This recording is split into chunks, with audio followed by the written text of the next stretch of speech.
Oui, je vais en parler avec Agnès Pannier-Runacher, qui est secrétaire d'État à l'économie et aux finances.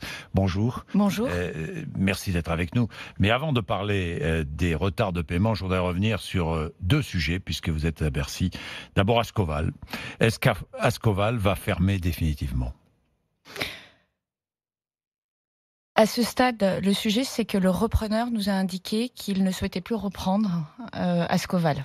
Eh oui, Et c'est la douche froide pour tout le monde. Ces oui. repreneurs ont trompé tout le monde.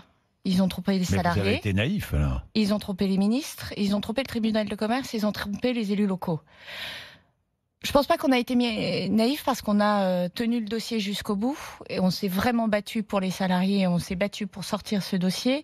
Et si vous voulez, on est dans la situation où vous avez quelqu'un qui a tous les éléments, une entreprise de 200 millions d'euros de chiffre d'affaires, Altifort, et qui dit « je mets 10 millions d'euros sur la table, je les ai ». Et ça, lorsque vous avez une société qui fait 200 millions d'euros de chiffre d'affaires, vous dites c'est tout à fait crédible.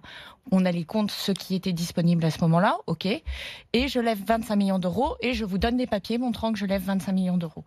Donc, à la date du dossier, au 19 décembre, quand le dossier est adopté par le tribunal de commerce, tout est en ligne. Et ce sur quoi nous, on s'est battu, c'était d'être sûr que l'argent public qu'on mettait était mis face à de l'argent privé et que l'argent public qu'on mettait resterait dans l'entreprise Ascoval parce qu'on sait qu'il y a des chasseurs de primes dans ces dossiers d'entreprises en difficulté.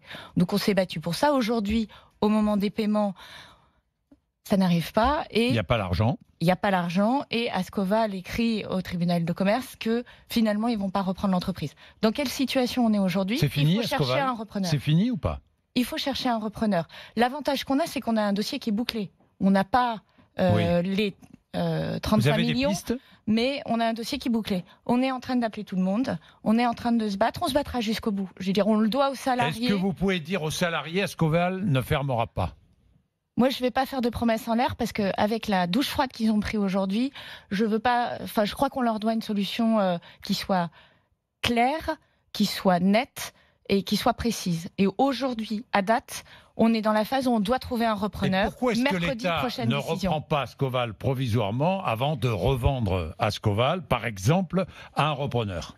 Ça, c'est pas possible parce que, en termes d'aide d'État, compte tenu des enjeux et de l'argent qui est dedans, ça voudrait dire que la Commission européenne nous taperait sur l'épaule en disant « Chers amis, il faut que vous redonniez les 25 millions que vous avez mis. » C'est peut-être pas possible, mais je me souviens de Bruno Le Maire qui était venu me voir il n'y a pas très longtemps, qui m'avait dit qu'à propos de Blanquefort, c'était possible. Oui, parce que là, on avait le repreneur qui était derrière, et la grosse différence, c'était qu'on faisait, on rachetait, on revendait immédiatement à un repreneur. Bon. Et ça, c'était possible.